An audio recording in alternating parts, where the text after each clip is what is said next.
Hi, everybody, and welcome to NA Lit Chat. This is the place where we come every week to talk about all things that involve writing and reading new adult books. New adult books are those category of books that fit the ages of approximately late 17 to about 25 or 26. It's that time in life. It might be college, it might be afterwards, where pretty much pulled the parachute on any kind of support system and you're kind of winging it on your own. It makes for some very, very exciting stories.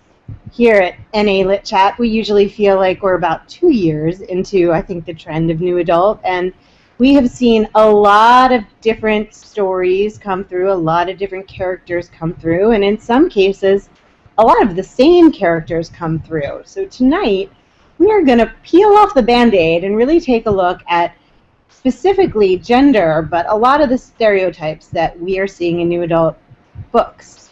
We have with us LG Calso, who is here.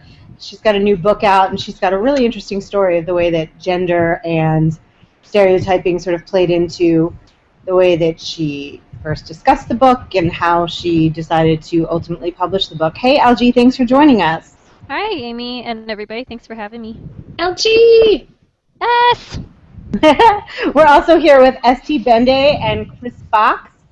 And Hi, I hi. know EJ and Kat are on Twitter, so they will be talking to all of you guys about all of your experiences writing and reading new adult and how that can relate to gender. So, LG, this is your debut novel. Tell us about it. Okay, well, I guess it's been about 2 weeks now. My debut novel, Fierce, is a new adult. It's contemporary sports romance novel that focuses on a female MMA fighter. There are, of course, male fighters in there too, but the main character is a girl, kind of trying to carve her way in a very male-dominated area. Got it. So you kind of can't be uh, I don't think of a stereotypical girl stepping into an MMA ring, You period. can't, right. You have to, I mean, you've got to be pretty tough in a lot of different ways. And kind of, if you're really docile and, you're not going to last very long. So, of course, that came into play with characterization and trying to keep the character authentic to what she would be and how she would be, and, of course, still entertaining for readers. Right. My book Clicks is also about a female athlete, and she's a little cavalier about it at first, and she becomes much more aggressive as the series progresses. And people have given me a little bit of feedback that like, oh, I thought she was girly and I liked her that way, and kind of like, well, she's initially described as like strong enough to be an almost identical twin to her brother until her boobs come in like almost overnight. Like she doesn't sound very girly to me. She like can't walk in a skirt in the beginning of the book. So um, I've gotten a little bit of that kind of feedback too. What about you guys, ST and Chris? ST, I know your character is not necessarily tell us about your character and how you feel you fit into stereotypes. I'll just let you explain it instead of putting stupid words in my own mouth. No, it's good. I've got two female, not leads. Well, I guess I've got two female leads. I do some from one point of view and some from another. One is Inga, and she's a Valkyrie. No, she's not a Valkyrie. She wants to be. She's a girl, and she's a Norse god, and she would like to be a Valkyrie. But in my version of Asgard, it's very patriarchal, and her dad and Odin don't want her in that role. So she kind of has to take a back seat, even though she's super fierce and intense. And she is a fight choreographer. That's kind of her compromise, where she'll plan the strategies and teach the warriors how to execute the moves, but she doesn't get to do them herself, which is super frustrating for her. Right. And then my other girl, who most of the books are from her point of view, that's Christia, and she is just a regular human who turns out to have an extraordinary gift she doesn't know about and gets to put it to use. But when we first meet Christia, she is, I would say, she falls in the more stereotypical girly girl role. Yes? Very much so. She's read Emily Post cover to cover, and it's all about manners and charm, and everything is, the way that she's raised by her grandma, and so she's kind of old school. And And so it's a fun journey for her to get to explore this side that, you know, she didn't know she had, and she didn't know she was really allowed to explore. So she pushes things a lot, which was fun to write, to kind of see her be taken aback by the things that she discovers she is allowed to do. That's interesting. I like that. Yeah. Now, Chris, I know your main character does not exactly fit into a stereotypical gender role. What can you tell us about your book and the characters that you write about and how they fit in with new adult stereotype tropes? Well, since mine takes place like in a futuristic type of area, their gender norms aren't really things for them, but there are still like subtle gender norms going on. My character completely rejects our gender roles. She is not a girly girl. She doesn't mind doing girly girl things, but she will happily kick your ass if she wants to. And she doesn't like people telling her what to do, and that's just her style. Right. Now, was this a conscious choice for you? Did you really want to eliminate traditional gender roles in the future? Is that your idea of a happy place, or is that just what you see happening? It's part of what I just see happening, and it's also part of just what I wanted to do, mostly because I like writing really strong females. Whenever I have a female lead, especially, I want them to be strong, and I want them to beat up all the boys, because I don't like that about our culture, so I'm just going to flip it around and see what happens. I'm with you. Yeah, well, I had an editor that said you write the types of women you would want young girls to read. And I was like, that was a really insightful comment. Like, it didn't really occur to me. I kind of wrote what I felt, and then she comes in and says, no. Who do you want young girls to emulate? And I was like, it totally turned my perception of how to write women on its head. Indeed, and I do the same thing for like male characters in my book. Like I'm not a traditional male person. I'm just kind of this wimpy little scrawny kid, and I've been treated like such all my life. Aww. So I write little scrawny kids, and I make them cool. I like that. I think that's sand great. in Chris's face. You guys didn't even see it. Just totally walk by, kick sand in Chris's face. EJ. What would Obi-Wan say, EJ? What would Obi-Wan say? And you silenced us all with the Star Wars. Thank you very much. I was pretty conscious of who I wanted. Like, I wrote the book thinking like who I wanted my daughter to read, because it was kind of right after we were seeing the Hunger Games and Divergent and all these girls who were developing these superpowers. Really only after they had a disaster happen, and I wanted to see what would happen if we started trying to develop those strengths in female characters before there was a disaster. So I sort of played with things with that in mind. But EJ, could you do us a favor and tell us what's happening on Twitter? It looks like we've got a lot of good news, and we skipped right over that part, and that's my favorite part. I love hearing what everybody's up to. We have lots of good news. Alu Envy said she finished her her first NA short after a long time. That's a really weird, complex thing to say. I finished my first NA short after a long time. Anyways, congrats, Alu Envy. Congratulations. Right. Lizzie Hopeface says, for any Supernatural fans, I met Mark Shepard Crowley at SAC Anime. That is so cool.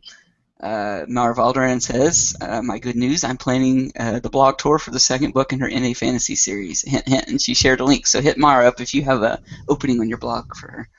Catgirl Studios says the con she went to was a massive success. She nearly sold out of the books that she brought. People love book 3 and the novella. It's very exciting for Kat. I know she's book 3 is the newest one out, and she hasn't had as much feedback on that one, so I know that had to feel good to get it out and the fans be receptive. So, probably the best news we're gonna have all year. Best news. Michael Simcoe's a new daddy again. Yay! How cool is that? I kind of feel like this is our adopted NA Lit Chat child. I know. Congratulations, Mrs. Michael. He said his baby boy's sleeping multiple hours in a row, so that's beyond fantastic news. That is a beauty for him as well as the baby. Right. I touched base with Michael today. He said mom and baby are doing absolutely great, and that's fantastic news. Carrie Butler won a couple of awards last week. Yay, Carrie! Go, Carrie! She's got some play in her local newspaper, I saw, which is cool. Like, my local people don't even know I exist. So there's that. But yeah, fantastic news this week.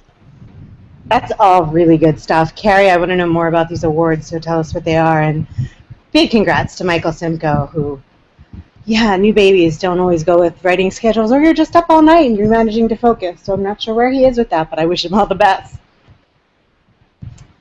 So, LG, Yes. when you were writing the book, how conscious were you of the other books out there and where your character fit in to gender stereotypes in new adult? Well, very conscious as far as, the character, where she falls into with gender stereotypes. Pretty much from the first sentence, I knew she was not, obviously did not fall into the stereotypes. As far as kind of related to other books, I knew there would be difference in general from like a standard literary and new adult. As far as, specific sports goes, I don't read MMA fiction, partly because I write it and partly because I do it, so I don't read it. And so that being said, I do know there's a lot, out there that usually have very like stereotypical male roles, Mm-hmm. kind of that alpha, dominant male. And while there's of course, the guys in my book do have certain like alpha qualities, I still think they don't necessarily fall, they don't fit that stereotype either. So I kind of knew from the female side and the man side that things were going to be different. That makes a lot of sense. What about you, ST and Chris? What do you guys see as the dominant tropes across the new adult genres when it comes to stereotypes in general? Well, at the moment, since a lot of the literature that's coming out is done by female writers, at least in new adult, I'm saying. Since most of the writers are female, most of the fiction tends to adopt a female gaze and also female leads who fit gender norms, which is not bad, but it's just common. And since everything seems to be contemporary right now, it seems overtly common, like we're doing too much of it, which, again, not a bad thing, but it's a thing we should be conscious of, that there is a lot of representation of one to two types of views of gender in fiction as a whole right now, at least in new adult. Right, I can see that. What about you, ST? Where do you see the dominant tropes with stereotype and gender falling in new adult? What have you seen and heard and to know? I'm going to agree with Chris. I feel like there's a lot in contemporary that is very similar, but I'm also starting to see, and it might be more from beta reads that I'm getting to do, but I'm starting to see more of these these almost women kind of in the stereotypical male issues, like more sexually driven women or the fiercer women, and it might just be the next crop that's coming out, but it seems to me at least like it's starting to change. And a lot of that might also be because I read more of the paranormal fantasy stuff, so it might be a genre thing, but it seems like it's starting to turn a little bit on its head. Well, and we saw that with YA, when it switched from, the shift that happened over the course of years between, like, Twilight, which was paranormal, but, the lead was not a paranormal character, through the Hunger Games and all the other different books that have come out over the past few years. When there's a heroine in a paranormal story, we're almost more accepting of them having more traditionally male traits. Yes. They might be able to fight because they have superpowers, or they might be able to fight because, their ancestors made it possible, or they inherited a special rock. Like, well, and at the same time, I'm not offended by a traditional stereotype, but if I see someone being overly girly in a paranormal setting when she's the one that's not the paranormal, that's okay, because there's all these soups and she's overwhelmed, and I think almost in that world, it just, whatever is happening is more acceptable to me no matter what. Yeah, and it should be reminded that, like, tropes are not bad things. They're just ways that writers are able to express points easier, so we don't have to spend like 60 pages trying to say this person's getting out of their gender role, you guys. That's what Chris said. Yeah. You have to both be aware of whether a writer's using a trope or not, and kind of like what your neighbors are doing, how everyone's treating the same trope. And not only is it good for representation purposes, but it's also good for marketing purposes. If you want to be different, just break a trope. It's really easy to do. That's really true. But I'm just kind of, I'm really intrigued by this whole concept that, you know, the girly girls in contemporary fiction we see one way, and in paranormal we see another. How would we like NA to be different than the way that we've seen gender stereotypes maybe in young adult? Because I feel like for the past 2 years, all the authors out there, between writing NA and publishing NA to begin with, and then even those books that have gotten picked up by the mainstream or the more traditional publishers, wind up still being outside the parameters of what would have been published before NA came along. So what part of this can we change, and do we have a responsibility to change it? Because we're already breaking so many rules. LG, do you want to go first with that? Sure. I mean, I think overall as a category, yes, it is our responsibility to diversify. And not just gender roles, just overall, right? Genre, characters, ethnicities, all that maybe get, skipped over a lot. I don't think that's saying that somebody who has let's say someone wants to write the traditional trope, like Chris said, that's not necessarily a bad thing, and I don't think they need to feel any kind of shame in doing that. I just think it means that the people who want to do something more or want to write something different, do it, and not be scared of the kind of repercussions of stepping out, because eventually that will help everyone else too. But I definitely think, as overall, that as NA writers, we do get to kind of, we're making it still. Like, we're still making the category, and we have a lot of say in that. Right. And we get to use that, and that's rough, but it's also great. So somebody on Twitter just brought this up, and I wanted to throw it out real fast for our panelists to talk about.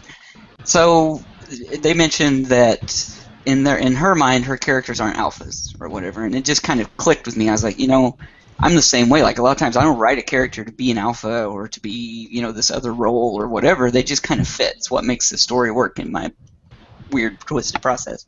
But, so my question is to the panelists is what happens when in your mind, your character is this way, and then you get reader feedback that says no, like they're putting them in different boxes that you never even imagined or intended? Like, what do you do? Like, I mean, there's a point where you've written it, it just is what it is, and I firmly believe that. I think most writers, like, I see a lot of people, readers giving this writer grief for writing, characters that, like to be abused by men or whatever. I seriously think most of them don't write those stories with that in mind. They're like, oh, I want to create a whipping post, Like, that's not, nobody does that. Like, we all know that's not a great character trait or whatever. I think it just evolves. But my question to y'all as writers is, how, what do you do with that? Like, when the reader says, you think it's one thing, and the reader's like, no, it's not that. So how do you guys handle that? Well, I was going to ask LG that question with a slightly different take, and I think to bring in feedback, you were telling me today that you got some feedback when you were first querying the book and talking to agents and maybe thinking about going the traditional route, and those were some sort of important and particular readers who were giving you feedback. Why don't you tell us about that and how it influenced your decisions to go forward? Okay, and I'm kind of tied into what EJ was saying too. I knew going into it that Tori, the main character in Fierce, was not traditional, and I knew there were situations that weren't necessarily traditional. In a romance novel, her defending herself versus the guy stepping in, those sort of things. Which is kind of awesome, by the way. Thanks, I like it. So when I was thinking about going traditional, I had, a couple select people I had queried and discussed with, and overall it was a pretty good response, and there were some options, but a lot of it came down to, we think, we need to work on the character a little bit as far as she's too explosive, she's too aggressive, she's too angry, which that one kind of bothered me because I don't know why women characters can't be angry. But you know, she's angry, or it's gross when she defends herself. That's actually not me making that part up there. And of course, it'd be more romantic, you know, if the guy stepped in, that sort of thing. So a lot of the feedback was trying to make her softer, more gentle, which honestly, at times, that was helpful. Because there were times where I was able to kind of think about that when she needed to be softer. And that really did help. But on a whole, you know, there are also times where she needed to be aggressive and angry. So part of that did help me come to my decision to publish it, just because of the fact that you know, their feedback was good, a lot of it was helpful, but I didn't want to sacrifice the character, especially in something like that is trying to be authentic and, you know, make it so you have a character who really would function in the world she is. How have readers perceived her since it's been out? Good so far. You know, I've had a couple who have, you know, told me they don't really know much about martial arts, or, you know, that's not something they necessarily have been involved in. And some of their feedback is at first, you know, she was the character kind of, you know, they weren't totally sure at first why some of her behavior was the way it was, that she was kind of abrasive or intense, but as they read on and they figured out, you know, they saw what she lives with, they saw what she works with, all those behaviors made sense, and that it was true, you know, true for the character. So they were pleased.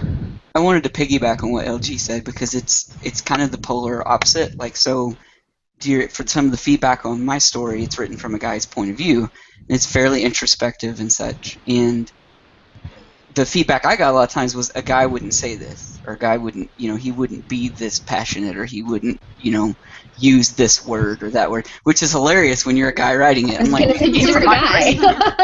Yeah, I've gotten the same thing pretty much my whole life. You didn't Right. write that, did you? Yeah, I did, actually. But I mean, it was educational from the standpoint of this, because it really clued me into, like, because they were all ladies that read it, that critiqued it and did all that, and my editors are both ladies, and so it was an education on kind of what maybe a standard, like, female mindset is, like, about the lead, if it's a lead guy character, what they should be like.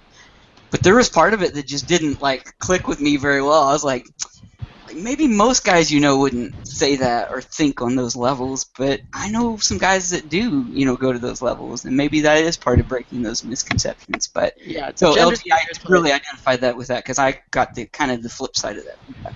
Gender stereotypes are always misconceptions. That's the reality of the situation. Everyone is completely different. We're all freaking weird. So you just kind of have to assume that we're all going to be weird and act different. So if you allow your character to be three-dimensional and basically do what you want them to do, or do what would be natural to them, the reader will usually accept that most of the time. They might be confused sometimes, but as long as you, like, show them why they act this way. Like my girl Najma in Star Sailor, she's this way just because she's an athlete. She's grown up being tough all the time, and now she's dealing with guys with guns. So you gotta be tough or you're going to get shot in the head.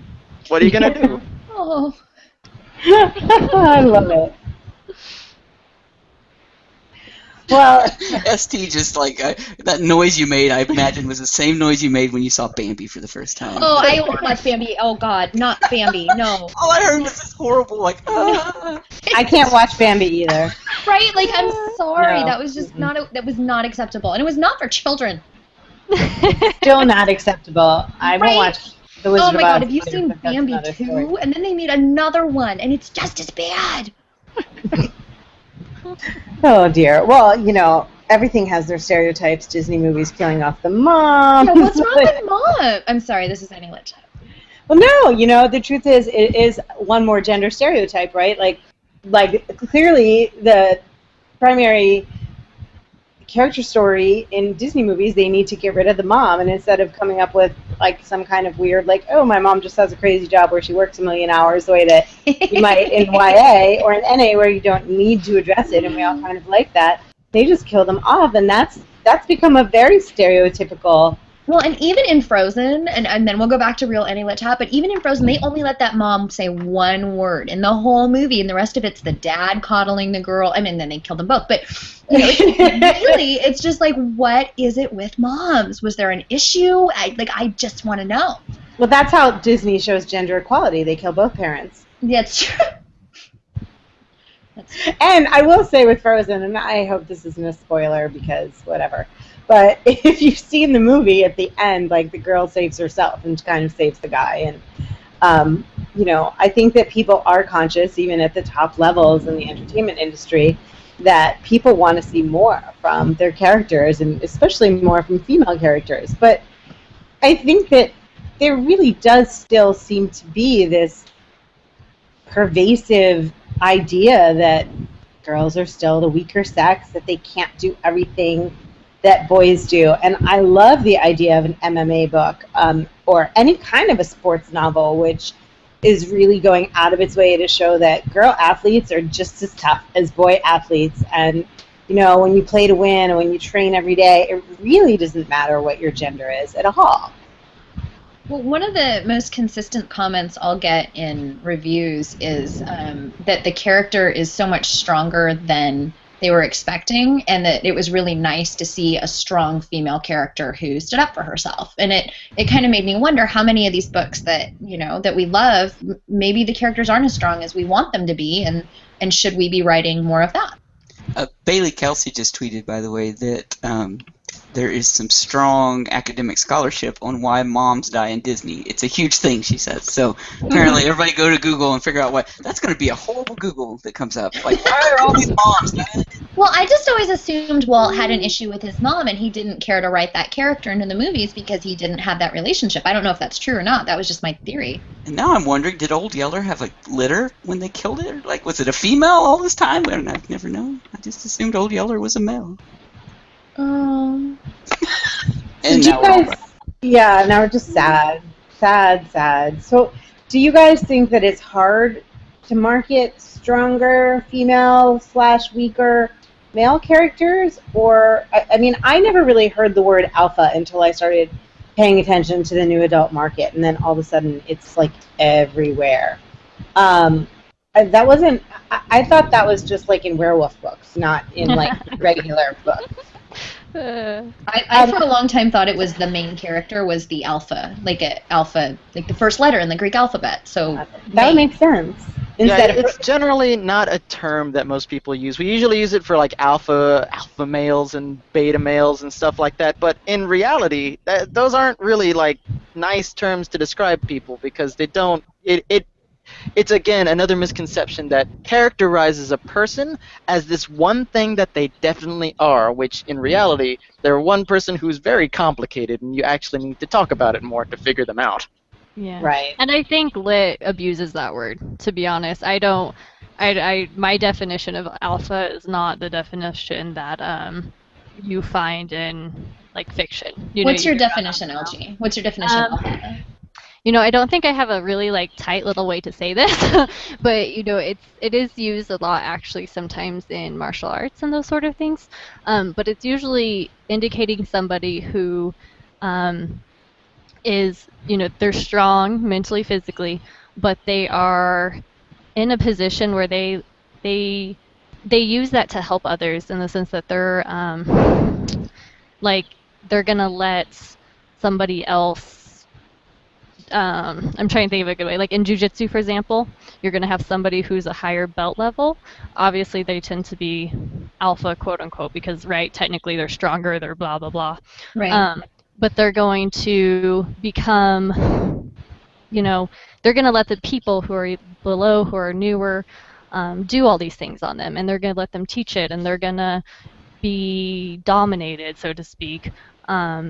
And so it has kind of just a different meaning, I think, in like certain cultures than what it does. I think alpha in literature is a lot of the time like this dominating, sexy, strong, kind of overall just man. Yeah, we get the words from like wolf and culture.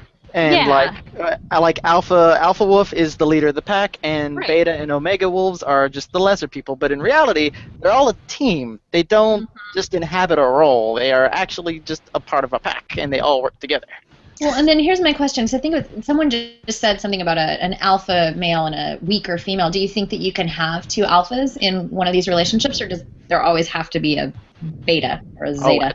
Double alphas are just, those are the best stories because they both hate each other because they both want to be dominant at all times. If you can get a romance with two like super dominant individuals, it's just going to be drama and fighting the whole way through. Jacob and Edward, everyone. Jacob and Edward. Wait, I didn't know they had a romance. You get two stags. You get two stags in the same room. This is what happens. So here, seriously, for just a second, Michael Simcoe threw this out, and we don't have to address it now, but I want to put it out there because it's important. Will gender roles change so long as the male D-bag bad boy character keeps selling so well? And so I think that, and I want to put that out there because I know we're going to address that in a segment here in a bit of, how do you walk that line? Like, what's marketable versus, I think seriously, when you're writing characters that you wouldn't like that you wouldn't sit in the same room with, and they're like there's the hero of the story, then I don't know. I question that. I agree. What do you guys think? For me personally, I wouldn't write that, but at the same time, it is popular. So the way I handle it is I generally don't make them my main character. I'll make them a side character, which the main character has to interact with. And I can do whatever I want with them in that case. I can use them to show how this is a trope of literature and how it does sell well and how I can address that in multiple ways, or I can just use them as a character and they can just do stuff in the story. And one way to change that kind of attitude that, I'm the tough guy and I'm going to dominate this relationship, if you want to change that, then just don't write it with that method. Make him vulnerable because remember, he's a person, and if you poke him in the eye, he's going to cry just like anyone else. Right. I think it's that fine line, right? It's like presenting enough of the attractive parts of the stereotype to draw people in.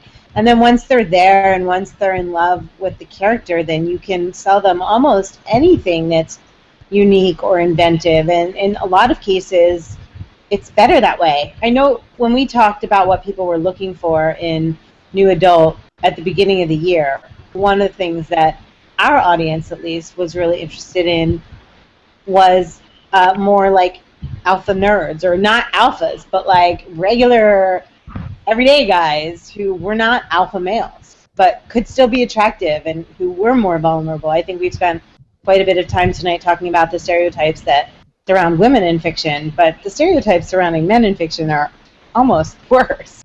Yeah, it's equally bad, and it's equal there.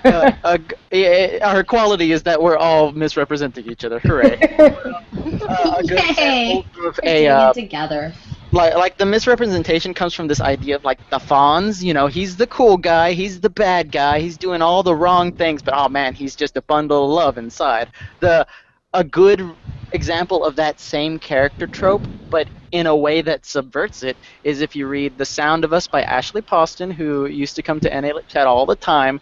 He's this very cool rock star dude, but he's got a heart of gold, and he's vulnerable at the same time. He feels emotion. So if you want a good example in NA Lit, go look at her book. I love that book, actually. It's just like Pretty Woman, hooker with a heart of gold. Yeah, rock star with a heart of gold. Right. But here's the thing, and Chris, I definitely want to hear what you have to say on this. I think anybody who spends a lot of time on Tumblr knows that gender stereotypes for people that are currently actually, in the new adult generation and younger are changing at the speed of light. I mean, there are all these new genders that people are talking about. I'd never heard the word heteronormative. I'm embarrassed to say before this past year. I mean, I've learned a lot from Tumblr. You have a very interesting Tumblr blog on relationships. There are, I think that's one of those oddly supportive social networks, at least where the ones that I read, where people are like, whatever you are, I'm cool with. It's all rainbows and love. And if you want to be a boy who feels like a girl inside but still dresses like a boy and likes boys, that's cool. And there's a word for it. How have you seen this? Basically, yeah, gender is super complicated. That's why I say everyone's weird. The best way to represent it again is represent them as individuals rather than the naughty bits that they have under their clothes. If you want to write a trans character, do research on trans characters. A lot of research because it's super complicated. If you want to write a non-cis, cisgender, for the record, is someone who adopts the gender that they are born with sexually. So if you have a penis down there, you are identifying as a male gender and opposite for female. If you don't want to write someone who's cisgender, yet not trans, again, do your research. Figure out what is important in that gender before you just start writing about it and just saying silly things, because you're probably going to get it wrong. Because even though, like, I know a lot about this, I make mistakes all the time. Mostly because I represent normally as cisgender. You're going to have your bias by whatever gender you are. So do the research. But you have people who come in your blog, and you're very patient. You have a relationship blog on Tumblr, and if you guys don't know about that with Chris, it's kind of hilarious because you get questions that make you believe in stereotypes every single day. How do you handle that?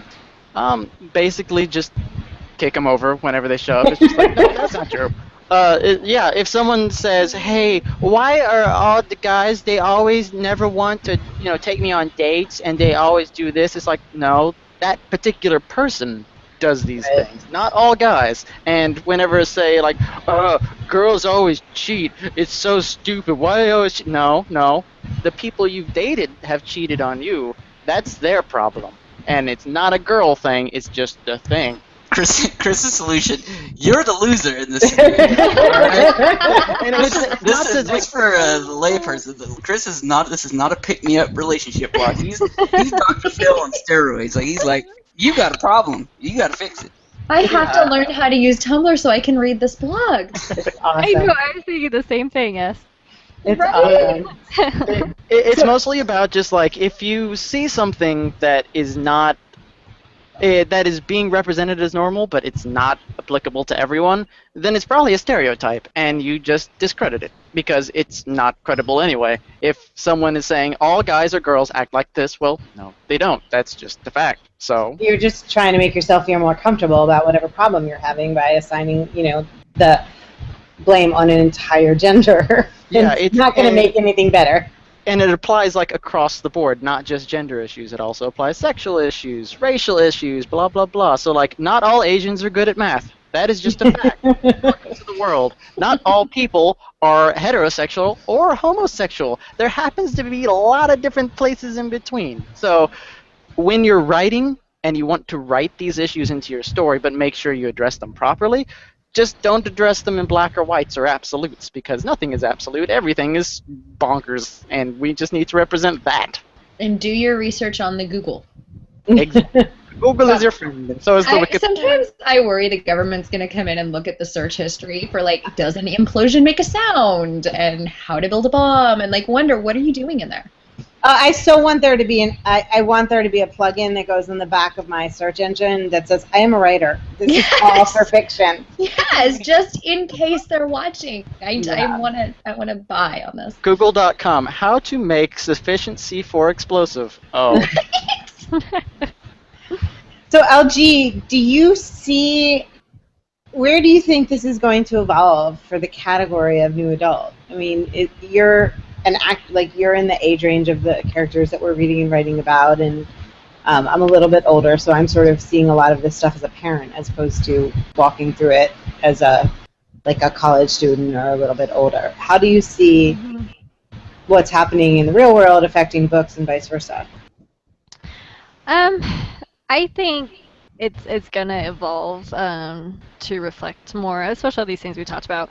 I think that as people's experiences change, which you mentioned earlier with Chris, that stereotypes are changing pretty quickly in certain ways. So as that changes, I think it will reflect more in gender, because it's going to be bought more. It's going to be easier for publishers to market and sell as a business, and it's going to be something that more people think about when they write. I think sometimes we write and that's not even something we consider. So of course, as people experience it more, it's going to show up more in our fiction. Hopefully, also by us having it more in our fiction, it will, influence how we live too, and how we respond to things and judge people and all of that. I think new adult's a great place for that because people who are the new adult age are coming up to many of these issues. Yeah. And so having the books correspond so well with that age group and all the themes that they are facing in real life is going to help. I think, I of course think books help real life, of Me course. too. So I think they're going to both impact each other a lot. I think it may take some time. New adult kind of exploded with contemporary and these alpha heroes and all that. So I do think it's going to take us time, and it's going to take us authors willing to do it, and readers willing to read it, not just actually back it up and read it and ingest it and spread the word and everything. And I have to give you just a massive virtual fist bump for that, because and that's really the great thing about this whole conversation tonight. I know people fall on different sides of this fence, but what you just said, this conversation, really, it can take place in NA, in a place where other categories it can't. You can't even have this conversation. And we have so many of those. That's what's great about NA, is we have these opportunities to sort of just go willy-nilly and create these great complex characters with, backward situations, what some people believe are socially backwards, because we're not bound to things that YA has to do, for whatever sake, be it, decency or whatever you want to call it. We don't have to do those things. And we don't have to stay to the reality of what adult fiction does. We can kind of play. We can let our characters screw up and, be who they are. So I love that point. It's great. I do too, and I think to the idea of books helping, a lot of times it's much easier to get to know a fictional character who might be somebody that breaks out of stereotypes for you, or might be very different than somebody you would spend time with in real life. And it's really amazing how maybe you've never met a transgendered person in real life, or maybe you don't want to admit that maybe you'd be too prejudiced to strike up a conversation or afraid to have a friendship, but you read a book that has somebody and you sort of start to realize, wait, they're a lot more like me than I would have thought, and then hopefully that translates. And when you do go out in the world and the next time you meet somebody like that, you might not be as afraid to talk to them, because we really do get to know people through books. And I think that's why it's critical to keep writing and researching and reading people that don't fit the mold.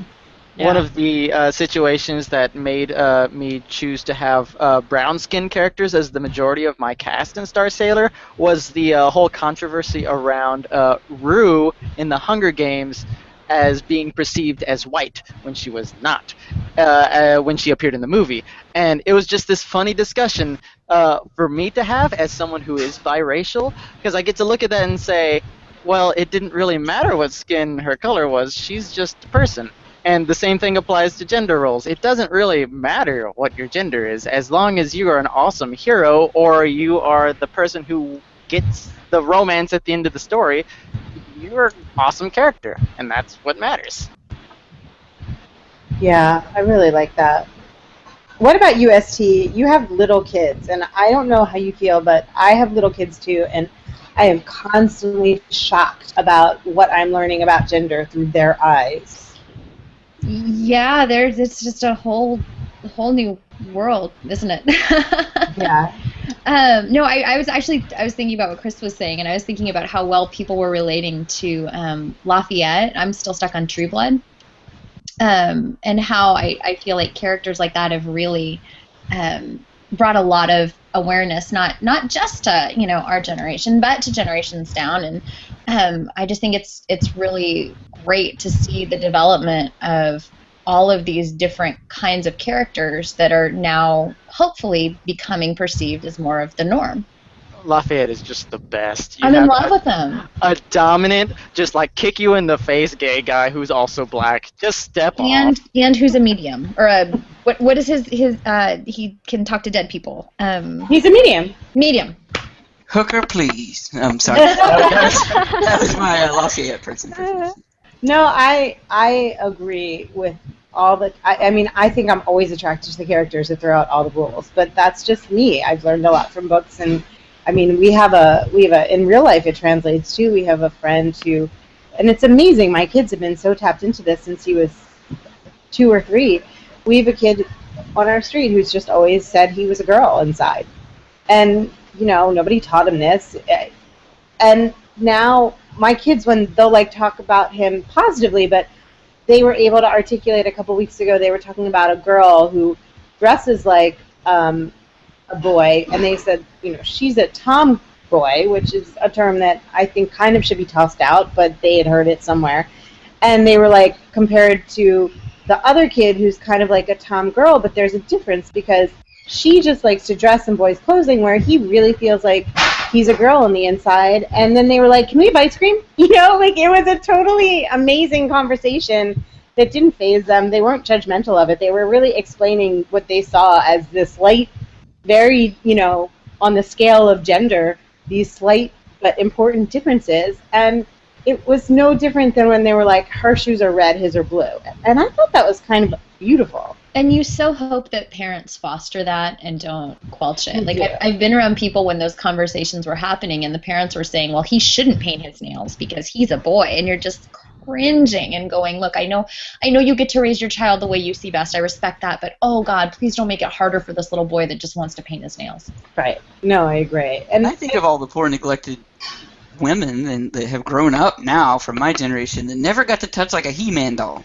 Like, those were the coolest things ever. Right? And the entire He-Man series is basically like an NA cover. It's a bunch of shirtless, ripped dudes running around. And then you just add a Barbie to it, and there's your cover. Right. Long hair and tattoos. Exactly. Totally. You guys got to play with ponies that were purple and stuff. Oh, now the boys are fighting us for I the got a ponies. freaking castle made like a skull. Like, that's what I got. But you know what? Here's a commentary on our youth. They have made these My Little Ponies into Barbie dolls now. So they have a generous bust. They are humans with horse heads, and they are proportioned like Barbies. So that's what they've done to our ponies to the current 6-year-old girls. That's just weird. That is It's crazy. weird, right? And then there's the whole brony culture. Talk about Right. throwing in a little gender Brony is stereotypes. the best example of non-heteronormativity in men, because it's guys who appreciate a story which is distinctly for girls. It's made for girls. That's the whole idea, and they love it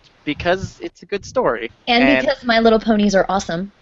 Exactly. That's the end of the. It's like, my little story is awesome. It doesn't matter if I have a penis or no one intended this for me. I like it. And we can have this battle because I actually hate My Little Ponies, and I put out every book that was given to my daughter. Because Oh my God! it was like, hi, I'm Sparkle Pony. No offense to Sarah. Sarah. Sarah Ashley Jones, who is our Sparkle Pony, and that makes her very special. So we'll use What do you have against Sparkle Pony? So I think you just made World War III on Lit Chat. Shall be invaded by the realm of the bronies. well, yay! EJ was hoping it would get interesting. But no, we had all these My Little Pony books, and it would be like, Princess Pony is having a bad day, so she calls her friends in to do her hair, and suddenly she feels better. Who does not feel better after having their hair done? Okay, I will give you that, but if I'm going to read a book to my daughter, I'd like her to think that there are some other alternatives. If you're going to have your friends over, laugh, do something fun outside, do an art project. Don't just do hair. It was 25 pages of a kid's book just about the decision to do her hair, and they were all like that. So I was really offended. I didn't think these were good stories at all. I didn't remember them that way from my childhood, so maybe I made too big a deal I didn't have the books, so I don't know that. I just had all the ponies, and I would play, and I would braid their hair, and it made me happy. And they were just they were so much fun and just so imaginative, and they had these cool little designs on their backs, and some had wings and some had horns, and they were just great, and I loved them. Well, I'm glad that they brought you joy. They brought me so much joy. I had the Dream Castle. It was the best Christmas present ever. There's no problem with that, but I think it's so hard when you're talking to your kids and when you're looking at the toys and the colors, and as much as you can try to protect them from that, I don't know, I have a pretty typical girly girl, and she had people in her class that weren't like that, and when the other girl is playing with cars and mine's playing with ponies, they were not really coming to a middle point without a lot of interference. And I, of course, pushed the interference. I'm like, look, the ponies can race the cars. Just go with it. No, that was good. That was a good solution to that. D.A. Boda just threw out on Twitter that, and he said he's basically that he bought his little girl some Avengers action figures. And, Awesome. And that's really relevant to what we're talking about tonight. That's been sort of a whole hubbub right now. Is why don't we have a Black Widow movie yet? You know, why aren't there more female action? Scarlett Johansson, Right? I think that was a casting call. Personally, I wouldn't have gone with her, but I get it. But like, you know, just for instance, like where are the female lead superhero movies are gigantic right now. But I do feel like they are exploring that more in television. I feel like Marvel and DC, like they're kind of exploring more of their female characters through the television medium, maybe as a test market to see. But like, look at Agent May on S.H.I.E.L.D. She's huge. She's awesome. Right. She just kicks everybody's booty, and everybody loves her. And they keep increasing her role because of that. So maybe it will translate over into film. I don't know. No, I think. Oh, go ahead, Amy. Sorry. No, I think that there have been more traditionally like female superheroes who do dominate on TV, but it doesn't somehow translate to the film box office. I don't know why. It's a whole other discussion. There was just an interesting thing I saw, and it was an article about like the T-shirts for kids, for like little boys, like some of the Avengers. Oh, I saw that article. Boys, like they don't have the Black Widow in it. They take the female characters off of them. Or a lot of the slogans on the girls' T-shirts will be "I need a hero," and it will be the Avengers, or "I love a hero," and it's not so much "I am a hero" as it is. I think we need to have a shirt burning. All those. Well, my daughter has quite a few like girls rock kind of shirts, but a lot of them then tend to be like really negative, like girls rule, boys rule. Well, why can't you just leave it a girls rule? Why do you have to put down somebody else and wear it? I agree with that. And I think what all this is good to talk about, like the Avengers and stuff, is that it's not just new adult literature that's having this issue. Every single part of media is going through this big shift of accepting other genders. So, do you want to be on the forefront, or would you rather let other authors do that for you? That's your call. But if you do want to start using alternate genders identities in your books, now's the best time to do it, because more people are looking for that and more people are able to look for that. So it just makes stories better, just generally. It makes them better. And another thing I should point out, I think it was at the beginning of the chat, I forget who said it, which is very unfortunate. I think it was Bailey Knight who said, who brought up the Bechdel test. The Bechdel test is this thing to make sure, like, it is a story representing females properly as opposed to just like male-oriented books. And it's not the best test, but it is a test, and it's something that will help you be conscious of like your gender representation. So like, are females getting their proper shot in your book? This is a good way to find out, just in case. Not the best, but it works. I think that's really the right idea to end on. I mean, whether or not we all have a responsibility to do that is one thing, but I will say that New Adult has attracted readers by pushing the envelopes of what's out there when it comes to the stereotypes that did exist. You know, you want a contemporary female who has it all but still wants, you know, a crazy sex life. We're going to give you that and take it 10 steps further. You want an alpha male, we're going to make him 10 times more alpha and give him another alpha in the room to fight. Like, we have already, as you know, a group of authors and readers and bloggers, we've already pushed the envelopes over and over and over again. So this is another way to not only push the envelopes, but do it in a way that's positive and helpful. I think, you know, I challenge every single one of us to make sure we attempt to do that. So, EJ, any last thoughts from Twitter? I'm kind of sorry I missed the whole brony fight. Right. Not much. Basically, Da just said that, you know, he bought his little girl a T-shirt, Avengers T-shirt, and she asked why Natasha, you know, the Black Widow wasn't on it, and he was like, "It's sexist." So teaching valuable hard lessons to the 3-year-old. I love it. All right. No, I mean, just tons of chat tonight. It's really been great. Everybody has a stance on this. So. Any last words of wisdom, LG? Anything you took away from your process that you would like everybody to know about when it comes to thinking about stereotypes and gender in NA? I think honestly, I think the most important thing with writing is just write what you want, write what you can stay true to, and be authentic to the story. If it means you push gender stereotypes, then do it. Don't shy away from those things. So I say do whatever you can to keep your story authentic. So I had an awesome time chatting with you guys. Thank you. Thank you for coming on with us. We've loved having you, and I'm so excited for your book and your debut. And I know that the first couple weeks are scary, but it's just going to get more exciting from here. Yes, they are. So thanks. I've been so excited for your book, LG. I feel like I've been waiting for it forever. Aw, thanks, S.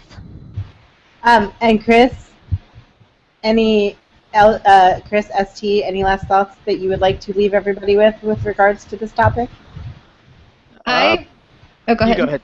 Oh, You go ahead. I was just going to say the best advice I got was to write the kinds of women, and I guess by default men, that you want, younger people to read and that you want them to relate to and understand and emulate or not, but just to write really to the youth so that they will be more open-minded and have more options in forming their own characters. And for me, people are people. Write them complexly. Awesome. Oh, and Chris said, everybody's weird. Everybody's weird. Highlight of the night right there. I think that those are words that I certainly live by, and I think that's a great way to end, because it really doesn't matter what of 200 genders you are. There's room for everybody to be all kinds of weird. So thank you guys so much for coming. Thank you, Chris Fox, LG Kelso, ST Bende, our leader and founder, EJ Wesley. I am Amy Evans saying thank you for coming to NA Lit Chat tonight.